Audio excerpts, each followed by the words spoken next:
আমি স্বাগত জানাচ্ছি। এই মুহূর্তে আছি হযরত শাহজালাল আন্তর্জাতিক বিমানবন্দরে। আর কিছুক্ষণের মধ্যেই সাবেক প্রধানমন্ত্রী এবং বিএনপি চেয়ারপারসন বেগম খালেদা জিয়া এই বিমানবন্দরে অবতরণ করবেন। আপনারা নিশ্চয়ই জানেন যে লন্ডনে উন্নত চিকিৎসা শেষে আজই দেশে ফিরছেন বেগম খালেদা জিয়া এবং কিছুক্ষণের মধ্যেই কিন্তু তিনি অবতরণ করবেন। আমরা যতটুকু জানতে পেরেছি যে আর কিছুক্ষণ পরেই তিনি অবতরণ করবেন এবং তার সঙ্গে আছেন তার দুই পুত্রবধূ, দলের ভারপ্রাপ্ত চেয়ারম্যান তারেক রহমানের সহধর্মিণী ডাক্তার জুবাইদা রহমান এবং ছোট ছেলে আরাফাত রহমান কোকো, মরহুম আরাফাত রহমান কোকোর সহধর্মিণী। এবং ডাক্তার জুবাইদা রহমান কিন্তু প্রায় 17 বছর পর দেশে ফিরছেন।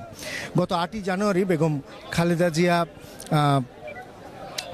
উন্নত চিকিৎসার উদ্দেশ্যে ইংল্যান্ডে যান, লন্ডনে যান এবং সেখানে তিনি লন্ডন ক্লিনিক হাসপাতালে কিছুদিন চিকিৎসা গ্রহণের পর তিনি চলে যান তার বড় ছেলে বিএনপির ভারপ্রাপ্ত চেয়ারম্যান তারেক রহমানের বাসভবনে। তিনি কিন্তু সেখানেই এতদিন পর্যন্ত চিকিৎসা গ্রহণ করেছেন এবং যে বিষয়টি বারবার আলোচনায় এসেছে যে দিন পর তিনি তার পরিবারের সদস্য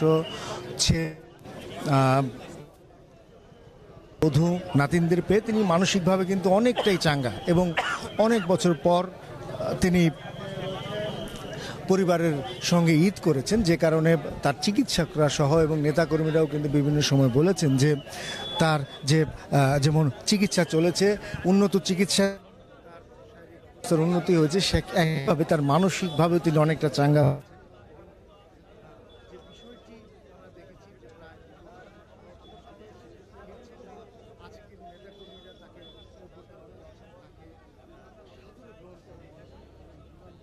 একদম গুলশানের যে ফিরোজা বাসভবন, সেই ফিরোজা বাসভবন পর্যন্ত নেতা কর্মীরা রাস্তার দুধারে দাঁড়িয়ে আছে। আপনি আমরা 8 নম্বর গেট তার সামনেও কিন্তু দেখছি নেতা কর্মীরা অবস্থান করছেন, রাস্তার দুপাশে সারিবদ্ধভাবে দাঁড়িয়েছেন এবং আইন শৃঙ্খলা রক্ষাকারী বাহিনীদের কিন্তু করা অবস্থান, তারা একদম সকাল থেকে এখানে অবস্থান করছেন। তারাও অপেক্ষা করছেন আসলে কখন বেগম খালেদা জিয়া অবতরণ করবেন এবং নির্বিঘ্নের জন্য তিনি তার বাসভবন ফিরোজায় ফিরে যান। নেতাকর্মীদের অবস্থানের কথা যদি বলি, আজকে কিন্তু প্রায় 3-4 দিন ধরে বিএনপির নেতাকর্মীরা, বিশেষ করে সিনিয়র নেতারা যারা আছেন, তারা কিন্তু বেশ কয়েকবার জানিয়েছেন যে নিশ্চয়ই নেতাকর্মীরা বেগম খালেদা জিয়াকে অভ্যর্থনা জানাবে, কিন্তু সেই ক্ষেত্রে রাস্তাঘাটে যেন জ্যাম তৈরি না হয়, তারা যেন একদম রাস্তার মাঝখানে অবস্থান না করে। একই সঙ্গে আজকে দুটি এসএসসি পরীক্ষা অনুষ্ঠিত হচ্ছে, সেই এসএসসি পরীক্ষার জন্যও যেন কোনো ধরনের যানজটের তৈরি না হয়, তার জন্য নেতাকর্মীদের বলা হয়েছে যে রাস্তার দুপাশে যেন তারা অপেক্ষা করেন এবং বাংলাদেশের পতাকা এবং দলীয় পতাকা হাতে যেন তারা তাদের প্রিয় নেত্রীকে স্বাগত জানান, অভ্যর্থনা জানান।